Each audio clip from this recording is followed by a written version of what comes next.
wala po kayong kahit anong conviction sa kasong kriminal. Wala po Wala ngayon. po. Wala po. Wala po. Wala po. Pero meron pa rin kayong mga hinaharap na mga kasong kriminal. Opo, at ito po yung mga sabi ko nga ito yung sukli sa pagsasabi ng katotohanan. Okay. So ngayon, bagamat may mga kaso po kayo na nakabinbin pa, wala pa pong conviction. So ibig sabihin, hindi po pwedeng sirain ang pagkatao ninyo dahil wala pa kayong criminal conviction. No? Opo. Tama ho yan, no? Opo, tama po.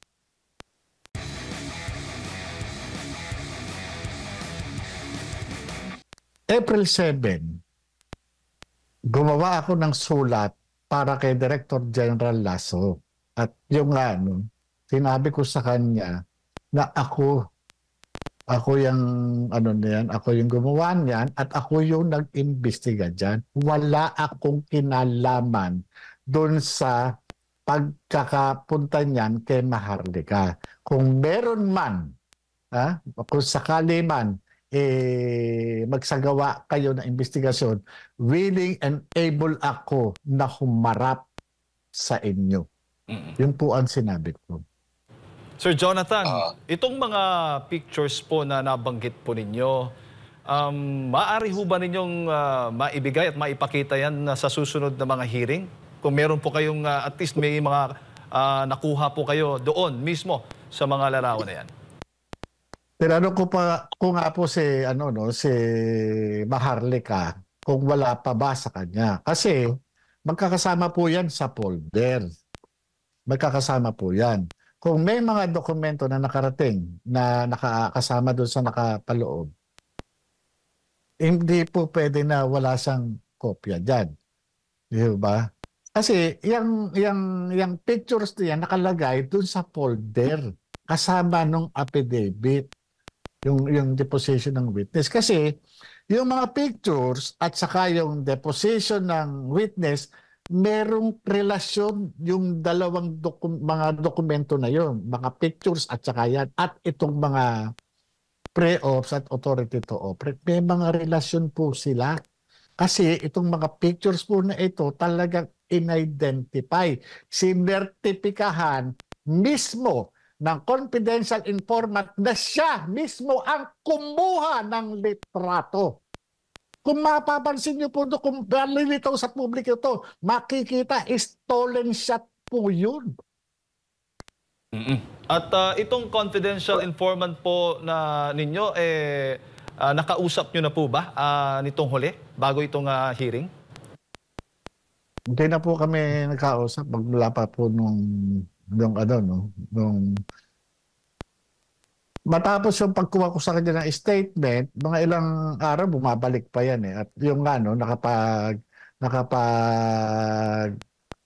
numpa pa siya doon sa Legal and Prosecution Service. Nakapalumpa po siya doon sa isang komisyonado o isang abogado na merong authority para mag-administer na oath. At yung nga po, meron pong pangalan ng netatak po yun. Ganoon naman po yung yung usual na ginagawa pagka may investigation kami.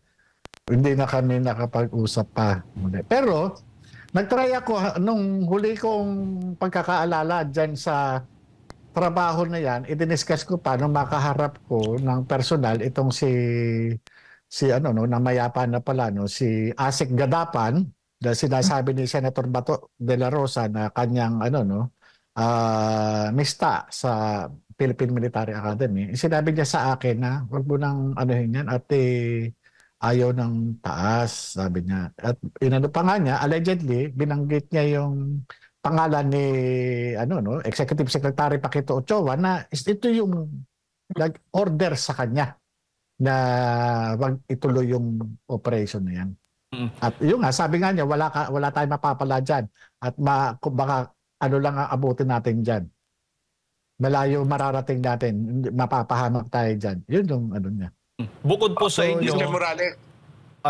Yes, attorney. Go ahead po. Mr. Morales, tanong ko lang, itong confidential informant, kasama pa siya doon sa suminghot, doon sa white powdery substance, o siya ba'y isang nanonood lamang, siya ba'y kasambahay? Anong tingin ninyo? Bakit niya nakuha yung mga stolen shots na yon? Alam niyo po, doon sa, ano, no, pagkakakuha niya ng, ano, meron po siyang access eh. Kasi may personal information siya. Hindi mo pwedeng makuhanan ng litrato ng, ano, ng sikreto kung hindi ka kasama. Nandun po sa, ano, no, nandun po doon sa kanyang sinumpang salaysay dahil yung yung initial na pag-uusap namin, inassess ko talaga kung ano itong motivation nitong tao na ito. Kasi bilang ahente, no, ng PDEA dati at investigador, ang mga nakikita ko motivation, kundi pera, nakagalit, inggit, selos, negosyo, kaaway sa negosyo, kakumpetensya doon sa turf o doon sa teritoryo at iba pa. Hindi ko sasabihin kung ito ay lalaki o babae. Talagang manganganib ang buhay nitong tao na to. Kaya nga sabi ko nga po, no, kung ano man, ito kung ma-declassified ng tuluyan, hayaan ko po yung mismong authorities ang mag-declassify kasi nga meron din akong kakaharapin talagang kung talagang iaano ko to kasi hindi po pa po siya declassify yung nilalaman po nung nung affidavit.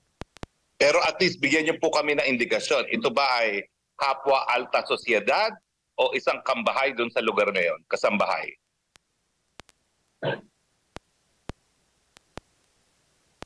Mamamatay po isang tao. Pasensya na po talaga, attorney. Kasi sa ngayon po, no, kaya nga hindi ko alam. Hindi ko alam kung ano na nangyari, doon sa tao, no? Pero ito matatalino. Kasi hanggang ngayon po, no, magmula po nang lumabas itong issue na ito na ipinulgar ni Maharlika, hindi malayo talagang nagkakaroon sila ng talagang pag-check o sila mismo nagkakaanuhan na yan na sino sa atin yung nag-leak nito. Basta yun po ang sinasabi ko, no, na itong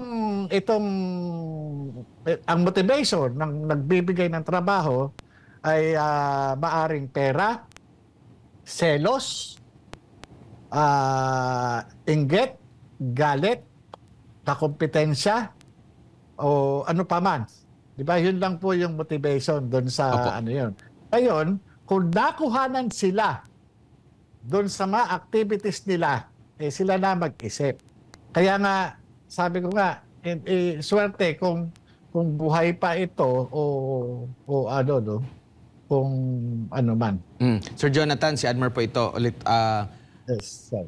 Doon sa pag-iimbestiga nito or planong pag-iimbestiga, no, kasi hindi nga natuloy, kayo lang po ba ang nakakaalam nito or meron pang ibang taga PDEA? Kasi it seems na yung PDEA, marami silang inilahad doon ng mga witness na hindi nila alam. Wala po ba kayong katrabaho nito? Kasi malaking mga personalidad na ito. Kahit during that time, 2012, itong target po ng inyong investigasyon. At nasaan na po sila? Aktibo pa ba sila sa PDEA? Or meron na bang ibang hindi na aktibo sa PDEA na willing din ba na pumanig or igiit na tunay ang inyo pong sinasabi? Kapag gumagawa po ako ng sinumpaang salaysay, yung pong mga tao na naandoon habang nag-iimbestiga ako, talagang sinasabihan ko, ikaw witness nito ilalagay ko pangalan mo. Diba? So, noong mga nakarang, paggawa ko doon, lalo particular ito, nakalagay po yung pangalan ng saksi. Nakalagay po doon. Ngayon, doon sa ipinresenta ni Director General Lasso, na mga dati kong kasamahan, sa akin naiintindihan ko po, naunawaan ko yung pinanggalingan nila, pinanggagalingan na kumbaga sa talagang itatanggi. Yung boss ko na nga lang, nakita nyo na kung paano magkabuhol-buhol . Di ba? Tinatanggi niya na nagkausap kami. Later on, yun, meron na siyang ano, no, sinabihan o na ano. Kasi ang inaano ko dito, sinabihan mo ko na itinay. Tapos sasabihin niya, parang may nasabihan nga ako na hindi ko lang matandaan. Ibig sabihin, yung sinasabi ko sa kanya, kaya nga tanong ko sa kanya, ano, sasabihin na ba natin? Kasi ang inaano ko kay Director General Lasso, na bago itong hearing, merong nagkaroon ng pag-uusap. Merong mga nag-usap. Nag-usap yung mga dating magkakasama. Nag-usap yung dating magkatrabaho. Ano pinag-usapan? I-deny na lang yung dokumento para wala ng gulo. Opo. Sir Jonathan, bago lang si attorney ulit, siguro kung okay na yung kanyang linya. Ito bang dokumento na ito, nakikita mo na ito rin yung sinasabi ni dating Pangulong Rodrigo Duterte na nabanggit niya na meron siyang nakitang dokumento rin way back noong mayor pa po siya ng Davao City. Tingin mo ito lang yon or meron pang ibang mga dokumento rin na nagsasaad din dito sa alleged na paggamit ng illegal na droga ng ating Pangulo? Naniniwala po ako na mukhang kapareho o unless na yung nagsabi sa kanya gumawa ng gumawa ng report o special report. Pero kung mababalikan ninyo yung sinasabi ng dating Pangulo, bagamat Bisaya, pero yung pangalan ng Maricel Soriano, yung pangalan ng presidente at yung institusyon ng PIDEA na may i-re-rape, sa ano ko po, ito po yung mga information na nakalagay doon sa folder. Ito po yun na naandun sa IIS. Ito po yun, hindi malayo, ito po yun. Kaya lang, hindi ko nang po alam na ito yung report na naiwan doon sa IIS. Maari, kung ito binrip siya, maaring ito ay binigyan siya ng isang special report o laman ng isang intelligence brief na ibinibigay ng mga alter ego o ng mga heads of offices na nakakausap ng Pangulo. Opo, Sir Jonathan, ipinagbabawal po ba sa inyo bilang PIDEA agent, halimbawa nag-iimbestiga kayo, na mag-secure ng sariling kopya doon sa inyo pong dahil baka possible, dahil nga ginipit, baka alisin lahat ng mga nakalap ninyo na mga ebidensya. Ipinagbabawal po ba na magkaroon kayo ng kopya nito? Opo. Hindi po pwede kung yung mga dokumento na yan, dapat doon lang. Kahit nga, yung magkwento ka Yung magkwento ka na patungkol doon sa classified information, hindi yan Hindi, kumbaga sa itong trabaho, sa akin, pag dyan para sa opisina, pag sa bahay, wala na. Pag umalis ka dyan sa opisina niya, andyan na yan. Kaya, ako man, gusto ko man matuloy yan, operation na yan, wala na ako doon, wala na akong karapatan para hawakan yan. At iyaan, talagang para doon sa mga susunod na ahente na nandyan, sila na magtuloy niyan. Opo, attorney? Mr. Morales, yes, yung sir. 2012, kung maalala nyo, senador ba ho ng ating presidente or wala siyang posisyon sa gobyerno ng mga panahon na yun? Alam ko po politiko, kaya nga po, kaya nga ang sinabi ko sa kanya, sa pagkakaalam mo, siya. Ang declaration po ng confidential informant noon, politician. Kaya politician. Kasi po, kahit alam ko pong senador siya, hindi naman po sinabi ng declarant na senador siya, yun lang po yung nagre-reflect dun sa tinitipa kong affidavit. Kung ano lang po yung sinabi. Anong pagkakakilala mo sa kanya? Ano ba siya? Politician po, yun. Maliban dito, ano pa ang pagkakakilala mo sa kanya?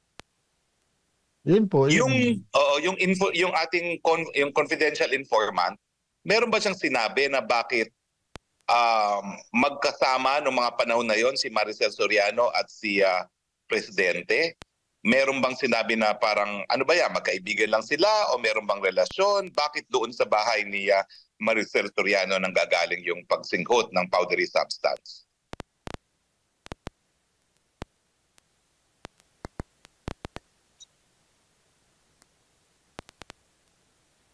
Meron ba ho?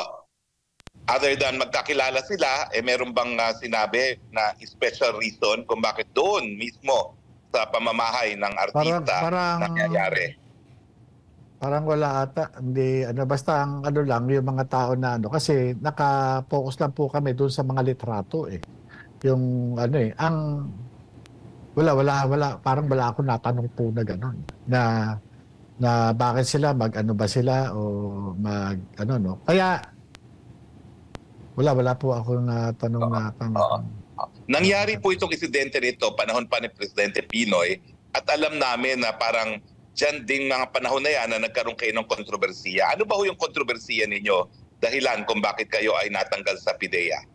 Ganito po yun, Yung kontrobersya na yung una nagpumutok dun sa PIDEA po, Ito po yung meron kami natuklasan na isang grupo ng mga na malalaking drug trafficker na nag-ooperate sa Binondo. Ganon din sa ginagamit nila yung National Bilibid Prison na bilang kanilang mga yung distribution.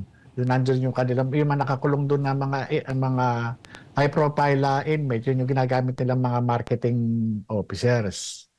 Ngayon, katulong ng Anti-Money Laundering Council, natuklasan po namin yung accumulated na sales ng sindikato ay umaabot sa 200 billion pesos. So, yun po, kami ng nagkaroon ng asset preservation order, at ang inabot na nga lang po ng freeze order ay 130.4 million. So, tinrabaho namin yung mga personalities sa likod niyang Binondo Drug Cartel, at nagkaroon po kami ng pagkakataon na maaresto yung isa doon sa mga financier. Nahuli ko po yun doon sa NAIA, Terminal 3, matapos itong magkaroon ng warrant of arrest. At yung isa na bypass ko doon sa May Timog, ako po mismo yung post buyer. At yung isa ay nahuli ko mismo doon sa DOJ nung paatin siya ng preliminary investigation. So, patapos po nung mahuli namin yung isa sa mga financier, ang ginawa nitong sindikato, kasabwat yung iba sa gobyerno at merong taga-media, pinailan kami ng 8 million extortion na So, sumambulat po yun sa publiko, nagkandak ng investigation ng NBI, at umatin naman po kami, sinabit naman namin ang sarili namin, at dahil nga malakas yung pressure, ipinail ito ng DOJ sa ombudsman at yung sa court ng Quezon City. Na-exonerate naman po kami doon sa extortion na yun sa ombudsman. Ganoon din po sa Quezon City, na-dismiss naman po yung kaso. Ngayon po, dumating po yung point na hindi na namin maintindihan yung liderato ng PIDEA, particular dito doon sa Deputy Director General. Ito po yun. So, talagang grabe yung disappointment ko doon, at saka doon sa kasulukuyang Director General, si ano ba pangalan nito? Inalisan kami ng karapatan na manghuli. Nirelieve kami doon sa IIS, nilagay kami sa regional office ng NCR. Pwede kaming manghuli doon lang sa squatters area ng PIDEA sa likod. Yung squatters area doon sa likod ng PIDEA, doon lang po kami pwede manghuli. Biro nyo, apat kami opisyal, tapos may mga tao kami. Biro mo, sayang yung sweldo pasweldo sa amin. Doon lang kami sa maliit na area, inuhuli namin laboratorio, drug trafficker, tapos pinahuhuli sa amin yung mga piso-piso. Talagang sama talaga ng loob ko na. Ano ba talaga? Ano ba ang tama at mali? Kung ganyan lang pala din ang natin dito, magpapautos kayo kahit wala namang kasalanan yung tao, itama na natin. Umpisahan na natin sa tulad natin. Sabi ko, total pare-pareho tayo alagad ng batas, itama na natin. So ang ginawa ko, nung ginawa namin, 3 kaming ahente, nag-execute kami ng joint affidavit, nireklamo po namin yung aming opisyales na nag-uutos sa amin ng mga ng kung ano-anong irregularidad. Kumbaga sa yung mga inuutos sa amin na for compliance na accomplishment. So pinadala namin sa IAS yun, at ito namang IAS, sa halip na umaksyon, kami pa yung pin-down kasi masisira daw yung agency. Kita nyo, no? Kapag yung sistema lalabanan mo at magsasabi ka ng totoo, ikaw yung kakadain. Dahil nga nakapag-execute na ako ng affidavit, pag upo ko sa korte, sinabi ko yung totoo. Dahil hindi ko na matiis yung taong nagdudusa na wala naman talagang kasalanan. Alagad ka ng batas eh. Kung ikaw alagad ng batas, dapat ikaw yung nagtatanggol dun sa karapatan ng tao na yun. Diba nga, ako nangyari na sa akin. Nag-iisa akong pulis, meron nag-aamok, naghahabol ng panaksak sa isang palengke ng Pasig. Iniharang ko po yung sarili kong buhay. Mamamatay siya o mamamatay ako. Napatay ko siya. After less than or more or less 5 years, acquitted po ako. At ginawa ko po uli yun. So para sa kaalaman po. Opo. Okay. At so para po, sa kaalaman po ng ating mga viewers, no, linawin po natin, wala po kayong kahit anong conviction sa kasong kriminal. Wala po kayo. Wala po. Pero meron pa rin kayong mga hinaharap na mga kasong kriminal. Opo, at ito po yung mga sabi ko nga, ito yung sukli sa pagsasabi ng katotohanan. Mm-hmm. Okay. So ngayon, bagamat may mga kaso po kayo na nakabinbin pa, wala pa pong conviction. So ibig sabihin, hindi po pwedeng sirain ang pagkatao ninyo dahil wala pa kayong criminal conviction. No? Opo. Tama ho yan, no? Opo, tama po. Sir Jojo, nagsimula po ba itong yung sinasabi niyo pong panggigipit after nitong plano niyo sa ng investigasyon against kay ngayon ay Pangulong Bongbong Marcos? Alam niyo po nung una na hindi ko maunawaan kung saan nagmumula itong pagkakaroon ng pressure sa akin ng ng liderato ng PIDEA. Noon kay Asik Gadapan. Tapos nung dumating naman itong pumalit na bagong Director General, Batong Director Yusek Gutierrez, yung dati. Pumalit yung si General Kakdak. In-appoint siya ni bali ang nagrekomenda diyan ang sa pagkakaalam namin, ang nagrekomenda diyan is si Executive Secretary Paquito Ochoa. Nung umupo siya, talagang mainit ang dugo niya sa akin. Talagang hindi ko alam kung sinulatan ko pa yan at nilatag ko pa yung mga pending na mga trabaho yung sa mga high value targets, pero binaliwala niya. Yung nga, dinala kami sa nireassign kami sa NCR at pinagtrabaho kami. Specific ang tatrabahuhin nyo lang yung squatters area dyan sa likod. Tingnan nyo may mga existing kami, case operational plan, may mga existing kaming mga trabaho na ginastosan talaga ng gobyerno. Magtataka talaga ako hanggang sa yung tungkol dun sa mga drug lord talagang hindi kami nagkaroon ng patas na pagtrato dito sa particular ako dun sa hanggang sa nare-realize ko na mukhang hindi kaya itong pagkaka-imbestiga ko dito sa cocaine na involving politician Bongbong Marcos, hindi kaya ito yung dahilan ng nangyayaring indulto sa buhay ko ngayon. talagang, ay ba't ganito? Imbes na talagang winawasak talaga yung pagkatao ko. Talagang pinalalabas nila sa publiko na hindi ako dapat pagkatiwalaan. Iniisip ko talaga yun eh. Hanggang ngayon eh. Pati yung pagkakaso na yun, sino ba nagkaso sa akin? Yung na-acquit ako sa Quezon City RTC. Ito yung tao, ang nagkaso sa akin dito, yung taong inappoint ni Executive Secretary Paquito Ochoa. Yung kaso doon sa sa Pampanga, sino nagkaso sa akin?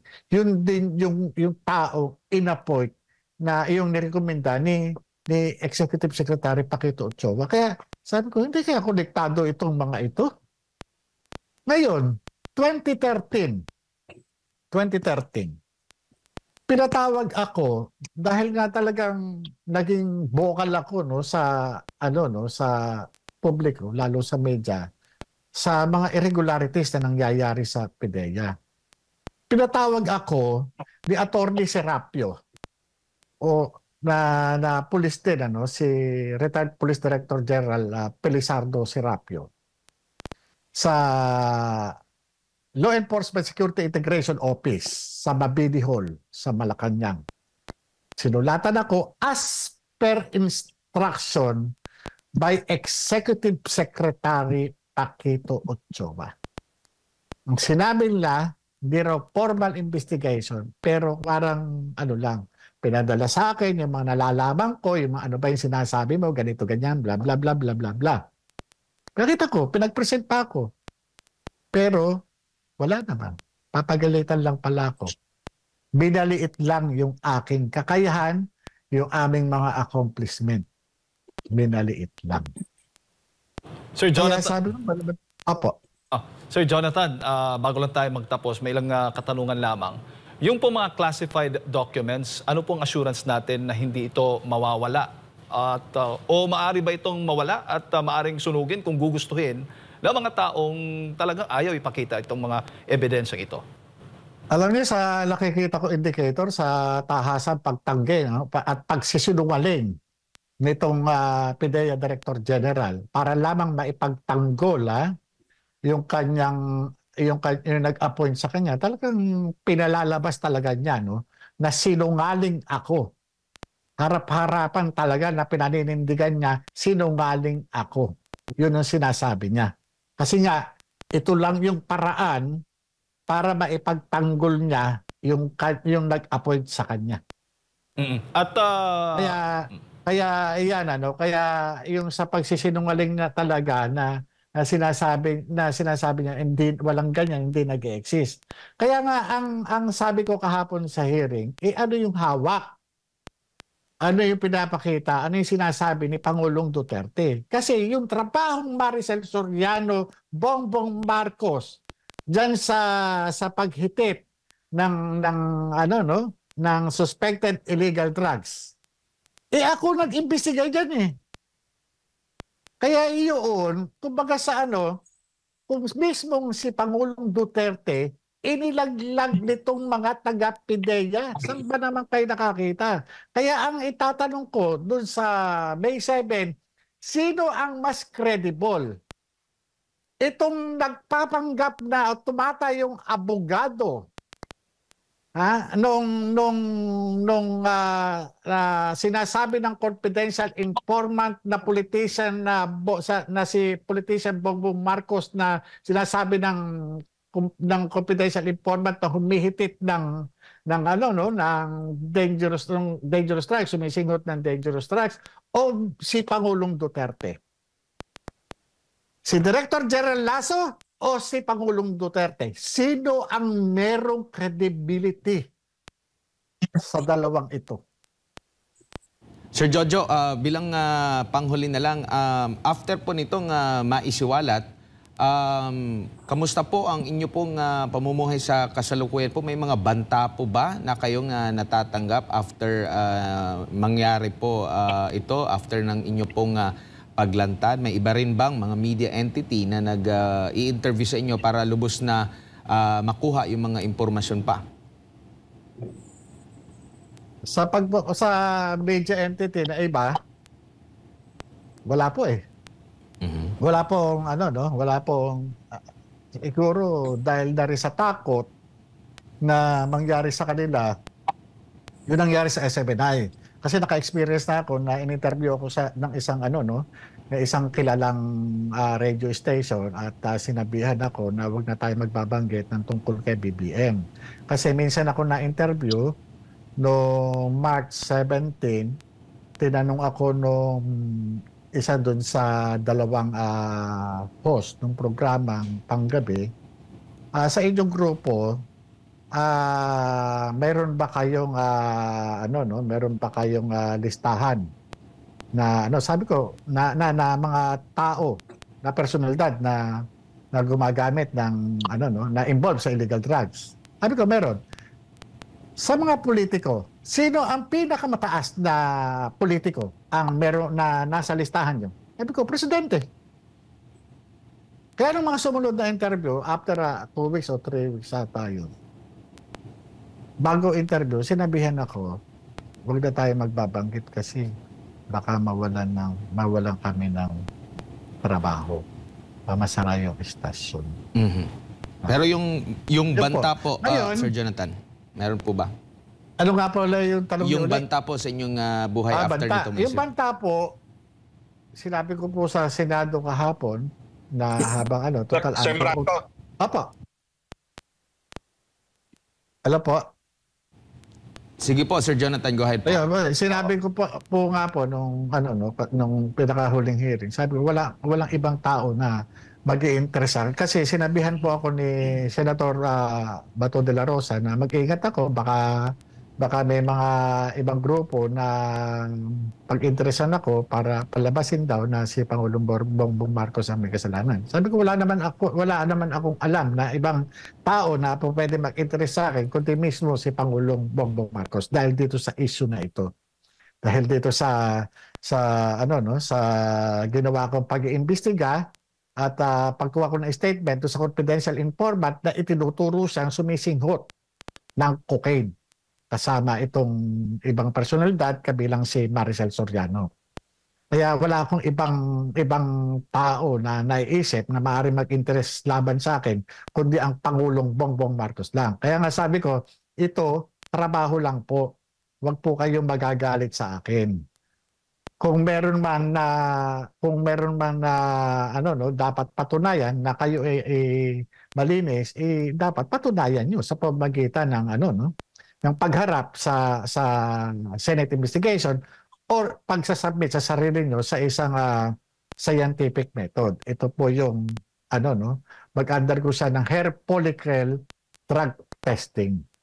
Yung po, patunayan nyo sa tao na malinis kayo. Hindi totoo yung sinasabi ng ahente na yan. Sinungaling yan. Ito, magpapadrug test ako sa harap ng sambayan ng Pilipino. Diba? Sana ganun eh. Attorney?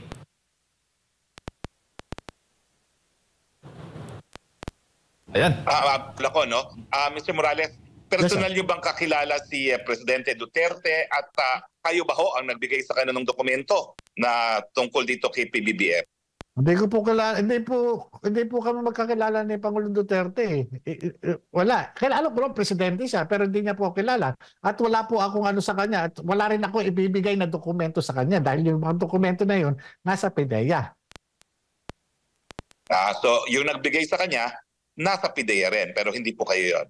Opo, kasi unang-una, kung meron man siyang natanggap na report, siguro parte po ng kanyang kapangyarihan o tungkulin bilang presidente. Kasi ang mga government agency, trabaho po nila, tungkulin nila i-brief yung presidente. At nung mga panahon niya, war on drugs, hindi ako nagtataka kung itong mga lahat ng buong Pilipinas merong report na nabibrief yung presidente sa mga sitwasyon natin sa illegal drugs.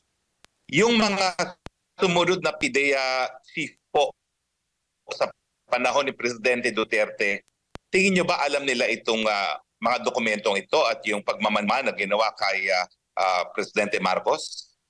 Hindi ko po alam eh. Wala po ako idea. Hindi ko po alam. Well, maiba naman po tayo, no? Dahil kayo po ay naging PIDEA agent, no? narinig nyo rin yung sinabi ni Secretary Abalos dun sa hearing tungkol dyan sa alitagtag, no? Okay. Ano po ang pananaw ninyo na mukhang hulog ng langit ang nangyari rito dahil wala man lang silang intelligence work, no, doon sa sinasabi nilang biggest drug haul in history, no? Ano pong pananaw ninyo sa nagkulang yung mga ahente na nasa likod nitong di umanong biggest drug haul sa Alitagtag, Batangas? Alam niyo po, attorney, no, kahapon po, nung matapos magsalita ni Secretary Abalos, nagpasabi po ako dun kay Senator Bato de la Rosa. Sabi ko, sir, magbabat-in sana ako noon. Sabi niya, tatanong kita mamaya, hindi mo pa-turn. Pero may mga meron akong matanong sana kung yung bang ginawang pagkakahuli doon sa doon sa mga shabu na yon, ito ba ay checkpoint o ito ay anti-drugs operation? Kasi iba't iba po yung mga lumalabas, merong sinasabi na meron sa social media na ang sinasabi si Secretary Abalos di umano yung nag-post noon na nagkaroon ng buy-bust operation. Meron naman nagsasabi na ito ay checkpoint. Meron naman nagsasabi ito ay nagkaroon pa ng hot pursuit operation. O meron nagsasabi na ito ay random checkpoint. Bilang isang dating alagad ng batas, binabalikan ko yung kung paano yung mga legal na proseso o mga legal na kadahilanan kapag mayroong mga merong mga nagaganap na paghuhuli doon sa checkpoint. Kasi sa checkpoint, sa pagkakatanda ko, dapat merong andyan yung plain view doctrine eh. Di po ba? Tama po. Pag hinarang ang sasakyan, ang po pwede lang na gawin ng isang peace officer, yung titingnan lang kung ano yung nakikita niya na abot ng kanyang paningin. Hindi kami po pwede na basta sabihin doon sa occupant ng sasakyan, buksan mo ito, buksan mo yan, buksan mo yan. Kasi wala kaming wala kaming authority para magdikta ng ganun dahil kinakailangan court order o yung search warrant. Kasi pagre-requestan na po yun. Unless otherwise po, kung meron itong na-commit na krimen o meron siyang initial violation na na-commit. Ngayon po, kung sinasabi naman ito ay anti-drugs operation, yung bang nag-conduct ng anti-drugs operation na nasa checkpoint, sila po ba ay deputized ng PIDEA?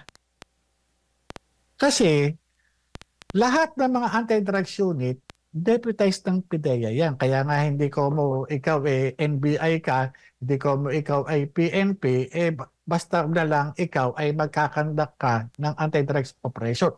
Unless ito ay mahuli mo ng talagang in flagrante. Kumbaga talagang kumbaga aksidente.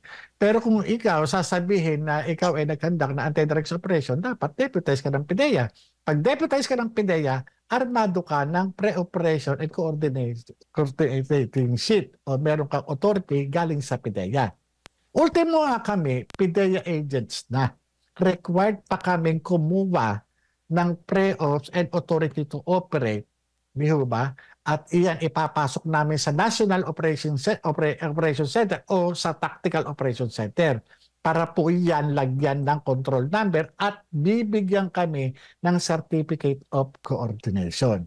Ito po yung presumption of regularity na talagang lehitimo yung aming gagawing operation. Di ba? Kaya ito, ano ba ito? Aksidente? Sa pamamagitan ng checkpoint? Papaano? Hindi po pwede kasi nasabi, nasabat namin to, ganito, ganyan ka, hindi po pwede. Dahil yan, pagdating sa korte niyan, iisa-isahin yan, hihimayin yan. Kung paano kami ginigisa ng mga defense counsel, yun yung ganun mga experience namin. Kaya hindi po ganun kadali yan. Madali, sasabihin lang sa sa media, magiging media mileage. Pero pagdating sa korte, kawawa uupo dyan. Well, yung dun po sa timbang, no? Ito po, presidente pa nagpunta ron at nag-anunsyo, 1.9 tons. Ano ba SOP dyan, no? Pag nahuli, hindi ba ang unang-unang gagawin ay titimbangin? At ang pangalawang tanong ko, paano po kaya nila nalaman na shabu yun? Meron kaya silang instant laboratory na isinet up doon sa Alitagtag checkpoint? Kasi by plain view, hindi mo naman malalaman kung shabu yun or tawas. Tama po kayo. Kasi hindi po pwede sabihin, yung ganong kalaking nakita naman natin nung sa report na mayroong kuha na yung sa likod binuksan. Nakita naman natin nakapakete, naka-bulk yung Kumbaga sa walang kakayahan ang kahit na sinong tao, kahit na ekspertong ahente o operatiba ka na, isasabihin mo sa korte na unang tingin ko pa lang drugs yan. Walang bumabase lamang ang hukuman sa isang scientificong report o yung chemistry report. Doon lang po yun ang basihan na ito ay illegal drugs. Tama po ba? Kasi kagaya niyan sinasabi, checkpoint, no? Kung ang dahilan nung checkpoint nakita, no? Kasi yung search incidental to lawful arrest parang ganoon yung ang magiging tema ng no. Sa atin po napapag-usapan lang po natin Search incidental to lawful arrest. Ang operatiba, inuli ka dahil may na-commit kang violation at nirikisa yung Pero kung sasabihin na, nung pinara namin, nakita namin ganito Yung bang ganong karami, ikaw halimbawa ako yung ilalantad ko ba yun? Itatago ko yan. Ikukonsil ko yan. Ngayon, hindi dahilan na kasi so nakita ko. In your expert opinion po, no? Oo. In your expert opinion, dahil talagang pinakita nyo naman sa ating mga televiewers na alam ninyong proseso, dahil napakatagal ninyo naging ahente sa PIDEA, paano ma-explain yung diferensya sa timbang? Ayun sa timbang po, ganito, no? Usually, halimbawa, no, sa 1 gramo na lang po.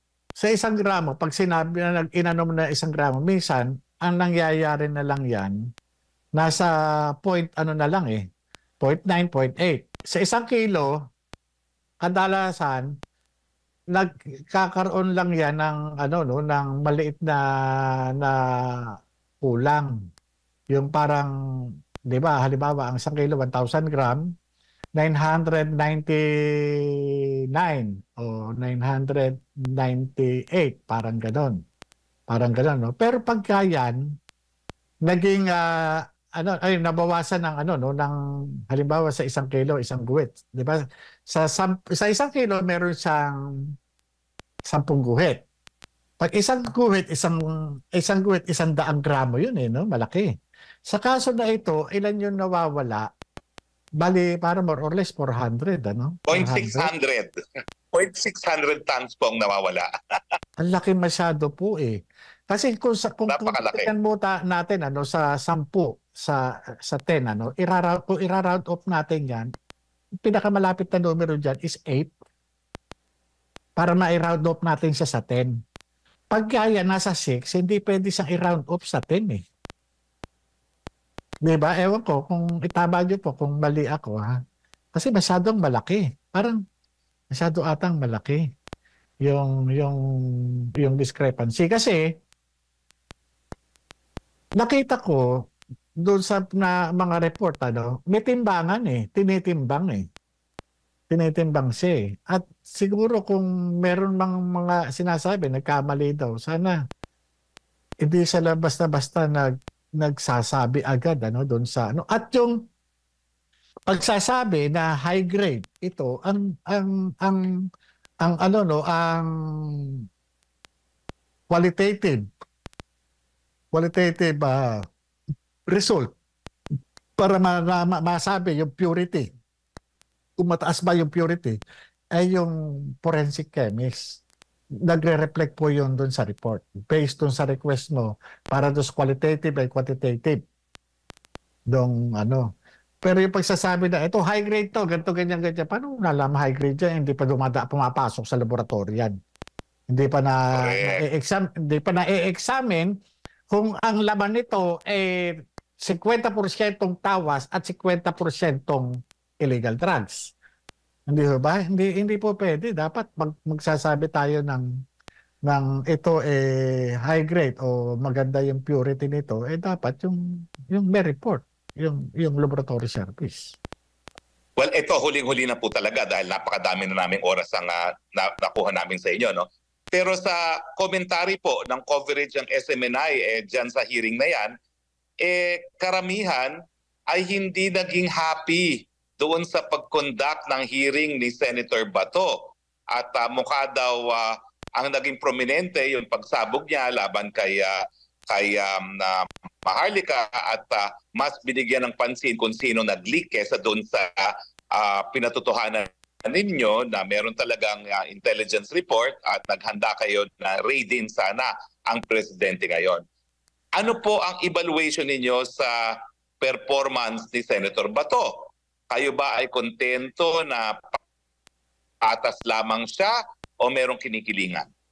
Alam nyo, yung sa akin personal opinion, sa kalagayan ni Senator Bato, mahirap po para sa kanya na yung ganyan. Kasi unang-una sa tingin ko sa kanya, yung mama talagang ginawa naman niya yung kanyang trabaho.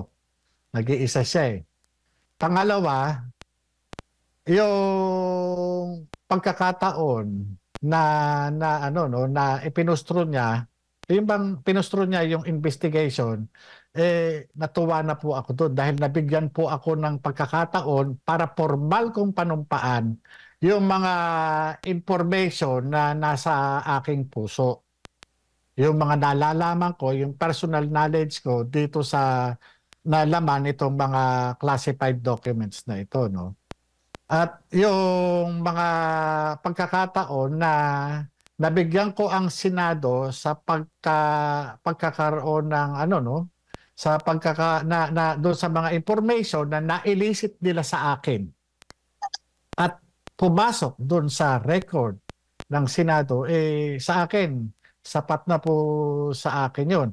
Kung meron man pong pagkukulang ang butihing senador o kung meron man siyang mga pagpuri o doon sa kabilang partido, yan naman po dahil pagdating po nung pagre-resolve po ng investigation niyan, lalabas kung ano po yung mga na-elicit na information doon sa investigation po na yan. Sana po, kung ako sa akin lang po, bigyan na lang po natin ng benefit of the doubt yung tao at mahirap po para sa kanya dahil ang issue rito ay yung involvement ng sinasabing na yung presidente daw ay di umano ay bangag o gumagamit na base doon sa confidential informant.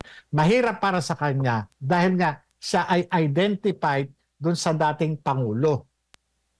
Mahirap po din sa kanya na para bang ginagawa niya lang yung investigasyon para sa ang magbe-benefit is yung dating Pangulo. Mahirap po para sa kanya. Sa tingin ko lang po, sa akin, personal na opinion ko lang po yun. Pero ang maganda po dito, napanumpaan ko po yung aking testimonya, na ilabas ko po yung ibang mga personal knowledge ko kaugnay po doon sa ginawang investigasyon sa PIDEA at doon sa napatotohanan ko na original o totoo yung mga dokumentong inilabas doon sa social media at nakaharap ko yung mga taga PIDEA. At nakita naman po ng taong bayan na namalas nila kung sino yung nagsasabi ng totoo at nagsisinungaling doon sa palagay po nila. Ayan. Attorney, maraming salamat. Nako, maraming. Sir Jonathan. Maraming salamat, sir, Mr. Morales. Maraming salamat. Papasalamat po ang sambayan ng Pilipinas sa inyong katapangan sa inyong katapatan, at sana po pagpalain kayo ng Panginoon and may He keep you safe laban po dun sa mga puwersa ng kadiliman na nais kayong supilin. Maraming salamat po.